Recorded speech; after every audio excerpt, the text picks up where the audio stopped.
जो मुद्दा है मेन रूप से ये है कि अनिल विज हमारे स्वास्थ्य मंत्री हैं, उनका गृह जिला अंबाला है। अंबाला के अंदर एक दर्दनाक, जिसे कहते हैं मन विदारक घटना घटी है। सिविल हॉस्पिटल के गेट के सामने एक सब्जी की रेहड़ी पर एक मां ने एक बच्ची को जन्म दिया है। महिला का पति बार बार गुहार लगाता रहा डॉक्टर से, उससे कुछ टीचर आया ना कुछ आया। तो इससे बड़ी घटना 21वीं शताब्दी में क्या हो सकती है कि आप हॉस्पिटल के सामने हो और बच्ची को जन्म आपको रेहड़ी में देना पड़े। ये खट्टर सरकार, उसके स्वास्थ्य मंत्री अनिल विज पर एक धब्बा है, कालिक है और मानवता का अनादर है। उसी को लेकर हमने ये प्रेस कॉन्फ्रेंस की है। दादरी के अंदर बिजली नहीं थी, जो ये बार बार दावा करते हैं। मोबाइल की टॉर्च लेकर ऑपरेशन किया गया और मेरे मित्र डिटेल में बताएंगे। मैं इतना कहना चाहूंगा कि चुनाव से पहले स्वास्थ्य सेवाओं के बारे में इन लोगों ने जो वादे किए कि एम्स स्टार्ट करेंगे, आज तक शिलान्यास नहीं हुआ। और इन लोगों ने एक ड्रामा किया दिल्ली की तर्ज पर कि 500 चिकित्सा औषधि केंद्र स्टार्ट किए जाएंगे, उसमें से 90 स्टार्ट किए और आज का सर्वे ये कहता है कि 50 में से बंद है। आज हरियाणा के अंदर सरकारी रिपोर्ट के अनुसार 10,000 डॉक्टर की जरूरत है। 4500 डॉक्टर इस टाइम पर है और 6 मेडिकल कॉलेज तथाकथित हमारे यहाँ हैं। न्यूरोलॉजी का केवल डिपार्टमेंट एक रोहतक में है, पीजीआई में। अदरवाइज सारे मेडिकल जो कॉलेज इनके फेल हैं। और जिस क्षेत्र में डॉक्टर ही नहीं होंगे तो आप ये मानकर चलिए कि उसका इलाज कैसे होगा। बच्चों के डॉक्टर नहीं हैं, बाल विशेषज्ञ 12 साल या उससे कम उम्र के बच्चों के लिए किसी प्रकार का कोई डॉक्टर नहीं है। तो आज पूरे हरियाणा के अंदर अंबाला की घटना को लेकर हमारे अध्यक्ष डॉक्टर सुशील गुप्ता और सभी लोगों ने प्रेस कॉन्फ्रेंस की है। हम जनता का परस सरकार का ध्यान दिलाना चाहते हैं कि इतना अमानवतावादी दृष्टिकोण आने वाले चुनाव में इनके लिए महंगा पड़ेगा। और अगर ऐसा चलता रहा तो पूरे स्वास्थ्य सेवाओं में त्राहिमाम हो जाएगा। बलविंदर भाई क्या कहना चाहिए? ऐसे आके आज का कौशिक जी हमारे सीनियर है, उन्होंने लगभग बता दिया है कि इससे पहले ये सरकार, इनके पास शर्म नाम की तो चीज नहीं है। अगर स्वास्थ्य मंत्री के गृह क्षेत्र में अगर एक महिला गेट के ऊपर एक रेहड़ी पे बच्चे को इतनी ठंड में जन्म देती है तो इससे बुरी कोई बात हो नहीं सकती। क्योंकि ये सरकार, इनको किसी का कोई खौफ नहीं है, कोई डर नहीं है। उसका कारण एक ही है कि आज भी लोग इनको धर्म और जाति के नाम पे वोट दे रहे हैं। जब वोट धर्म और जाति के नाम पे मिलता है तो क्यों ये हॉस्पिटल बनाएंगे, क्यों स्कूल बनाएंगे? जब से देश आजाद हुआ है, शिक्षा और स्वास्थ्य का स्तर तो ये सुधार ही नहीं पाए हैं। अगर जिस देश में शिक्षा का स्तर नहीं सुधरा तो उस देश को कोई विकसित नहीं बना सकता।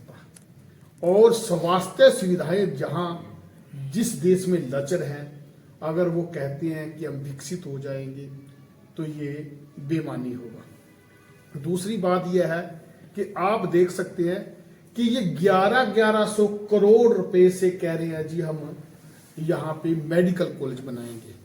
मेडिकल कॉलेज एक अलग चीज होती है, हॉस्पिटल एक अलग चीज होती है। अगर हॉस्पिटल को खत्म करके आप मेडिकल कॉलेज बनाएंगे, उस मेडिकल कॉलेज को बनाने में 5 साल लगेंगे और 5 साल करने के बाद फिर वहां डॉक्टर तैयार होंगे और फिर इलाज होगा। तो एक पीढ़ी जो इस टाइम चल रही है उसका क्या होगा? इस पीढ़ी का क्या कसूर है? कुछ बुजुर्ग तो जब तक हॉस्पिटल बनेगा तब तक चले ही जाएंगे, इलाज के बगैर चले जाएंगे। कुछ बच्चे इलाज के बगैर चले जाएंगे। सबसे पहले अगर 1100 हर जिले में ये मेडिकल कॉलेज बनाने का प्लान कर रहे हैं, हर जिले में 1100 से लेकर 1500 करोड़ लगेगा, तो मात्र 1500 करोड़ हर जिले में लगाने की बजाय अगर 1500 करोड़ टोटल भी लगा दे तो ये हमारे ट्रामा सेंटर सुधर सकते हैं, हमारे सिविल हॉस्पिटल सुधर सकते हैं। इस पे कोई ध्यान नहीं है। मेडिकल कॉलेज भी बनते, लेकिन तब तक के लिए हॉस्पिटलों को लावारिस नहीं छोड़ना चाहिए था। पहली जो सरकार थी उसके टाइम पे भी वही हालात थे, कांग्रेस के टाइम पे चौटाला साहब आए थे उसके टाइम पे भी वही सुधार मतलब वहां हालात थे। ना शिक्षा सुधरी, ना स्वास्थ्य सुधरा, ना लोगों की दयनीय हालत सुधरी, ना रोजगार मिला। तो इस सरकार को हम लाए क्यों? लोग भोले भाले हैं। एक अत्याचार करता है रंज के जैसे पंजाब में होता था, वो अत्याचार करता है तो उससे अत्याचार से थोड़ा सा उस पर रिलीफ लेने की मनसा से ये दूसरे को जो पहले अत्याचार कर रहा था उसको बना दिया। एक अत्याचारी एक मां अत्याचारी, एक बार उसको देते हैं एक बार उसको देते हैं। जो हमारी आम आदमी पार्टी है ये पहली पार्टी है जो शिक्षा और स्वास्थ्य के मॉडल को लेके आई है। उस मॉडल को दिल्ली में कामयाब किया, फिर पंजाब में आए हैं, पंजाब में कामयाब कर रहे हैं और पंजाब में 400% स्वास्थ्य का बजट बढ़ा दिया गया है। हमने मंशा क्लियर कर दी।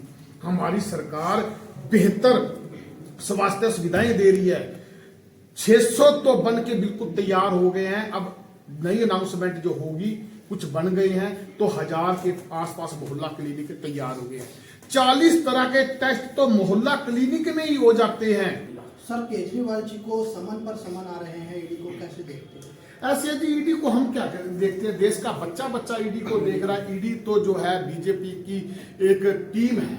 आज सीबीआई और ईडी को बनाया हुआ। मैं ये नहीं कहता कि दूसरी पार्टियों में छोटा मोटा भ्रष्टाचार नहीं होगा, लेकिन केजरीवाल जी जो है वो तो भ्रष्टाचार के खिलाफ आए हैं और उनको इसलिए तंग कर रहे हैं क्योंकि उनके पास कोई बरामदगी नहीं हुई है, उनका कहीं कागजों में नाम नहीं है, कोई ट्रांजैक्शन नहीं है। वैसे तो मैं बोल दूंगा कि रविंद्र कुमार ने मेरे से 5 लाख रुपये रिश्वत मांगी है तो क्या आपको जेल में डाल देंगे? कोई ना कोई प्रूफ तो देना पड़ेगा।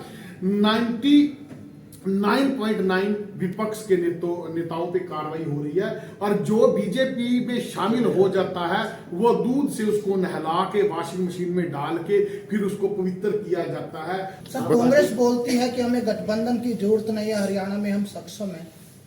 तो हम कौन सा गठबंधन कर रहे हैं उनके साथ? इंडिया गठबंधन है जो। इंडिया गठबंधन में तो उनको बहुत ज्यादा जरूरत है। सभी को जरूरत है क्योंकि लोकतंत्र को खत्म होने से बचाना है। उसमें कोई ये नहीं है कि कौन सी पार्टी भ्रष्टाचार कर रही है, कौन सी क्या कर रही है। सबसे पहला मकसद लोकतंत्र को बचाने का है और लोकतंत्र को बचाने के लिए गठबंधन हो रहा है। हरियाणा में कोई स्टेट लेवल पे तो कोई गठबंधन की बात आई भी नहीं है और आम आदमी पार्टी सक्षम है। जैसे वो सक्षम है तो हम भी सक्षम है। वो चुनाव का जब रिजल्ट आएगा तब देखेंगे कौन कितने पानी में है। हरियाणा आम आदमी पार्टी नहीं कह रही, जनता का एक बच्चा भी कह रहा है कि यहाँ पे स्वास्थ्य और शिक्षा सुविधाएं बिल्कुल खत्म हो चुकी हैं क्योंकि ये प्राइवेट करना चाहते हैं। और अब की बार 75 पार तो बहुत पुराने समय से सुनते आ रहे हैं, जबकि इन्होंने बड़े बड़े चैनलों का भी इनको पूरा आशीर्वाद है। तो अब की बार मुझे नहीं लगता कि ये दहाई का आंकड़े पहुंच जाएंगे। जब मैं अपने दोस्तों में बात करता हूं तो कहता हूं जी इनकी तो 10 सीटें भी नहीं आएंगी। कहते बलविंदर जी गिनवा दो 10 कौन सी आएंगी, तो हम एक भी नहीं गिनवा पाते क्योंकि अब की बार विज साहब की सीट भी सेव नहीं है। जो 4 सीटें आती थी तो विज साहब की उसमें सीट शामिल होती थी। जब विज साहब की सीट सेव नहीं है तो मुझे नहीं लगता एक भी सीट यहाँ पे आएगी अपना बीजेपी सरकार की। अगर खट्टर साहब भी ये उम्मीद कर रहे हैं कि हमारी सरकार आएगी तो फिर तो कोई भी उम्मीद कर सकता है। विभिन्न मंदिर पार्टी के लिए न्योता है आप पार्टी के बड़े नेताओं को? किसने देना न्योता? राम मंदिर हमारे को कौन न्योता देगा? हमारे को तो भगवान जी न्योता देंगे। हम तो मंदिर में जाते हैं, आप देखते नहीं हैं यहाँ पे जागरण में जाते हैं, बालाजी का जागरण होता है वहाँ जाते हैं, माता का जागरण होता है वहाँ जाते हैं। वहाँ भी जाएंगे जब हमारा दिल करेगा तब जाएंगे। और उसमें किसी ने बुलावे की किसी की हिम्मत भी नहीं होनी चाहिए। लोग कहते हैं जी हमने भगवान को घर दे दिया। वो भगवान को घर दे सकते हैं लेकिन हम तो इस चीज़ को मानते नहीं। हम तो कहते हैं कि भगवान सबको घर देते हैं। ये इतना मतलब श्री राम मंदिर के नाम पर इतना किया जा रहा है, इसको कैसे देखती है आम पार्टी? ऐसे है जी, वैसे तो मैं धर्म के चक्कर में पढ़ना नहीं चाहता, लेकिन क्योंकि सारे धर्मों का मैं आदर करता हूं और आपने देखा होगा कि मैं सिख धर्म से हूं। मैं लगातार 10.5 साल से पार्षद हूं और मेरे पे आज तक बिरादरी का टैग नहीं लगा। लेकिन मैं ये कहता हूं कि जो हमारे बड़े संत हैं वो आने के लिए मना कर गए। उन्होंने ये बोला है कि जब वहाँ पे शुरू में यहाँ पे वहाँ झगड़ा हुआ था, उस टाइम तो 22 दिसंबर को आनंद फानन में वहाँ प्राण प्रतिष्ठा की गई थी, हमारी मजबूरी थी। दो कारणों से मजबूरी होती है, या तो आपातकालीन परिस्थितियों में जल्दी जल्दी में प्राण प्रतिष्ठा की जाती है, या धन के अभाव में भी हमारे पास पैसा नहीं है, एक बिल्डिंग तैयार करते हैं वहाँ प्राण प्रतिष्ठा कर देते हैं। लोगों ने इतना दान दिया है, वहाँ पे मकान भरे पड़े हैं लोगों ने जो दान दिया है, तो ना तो वहाँ आपातकालीन परिस्थितियां थी और ना ही वहाँ धन का अभाव था, तो फिर अधूरे मंदिर में प्राण प्रतिष्ठा क्यों कर रहे हैं? ये मेरा नहीं कहना है, ये धर्म गुरुओं का कहना है। और जो 4 हमारे मेन धर्म गुरु हैं वो नहीं जा रहे, तो इसका मतलब साफ है। और वो ये भी कहते हैं कि मोदी जी ही मेन वहाँ क्यों है, ये तो सारे देश का मंदिर है। उस टाइम सरकार कौन थी? उस टाइम कांग्रेस की सरकार थी। उस टाइम लोग कहते थे कांग्रेस ने छूट दिया तभी बाबरी मस्जिद छूटी है। तो सारी सरकारों का रोल है, हर इंसान का रोल है, वहाँ पे बहुत दुनिया गई थी। तो इसका मतलब ये थोड़ी है कि एक बंदा सारे काम कर रहा है, तो फिर कोर्ट किस लिए है? लोग तो कहते हैं कोर्ट ने हमारे हक में फैसला दे दिया। तो अगर मोदी जी बहुत बड़े थे तो कोर्ट के फैसले से पहले मंदिर क्यों नहीं बनवाया? कोर्ट के फैसले के बाद क्यों बनवाया? कुछ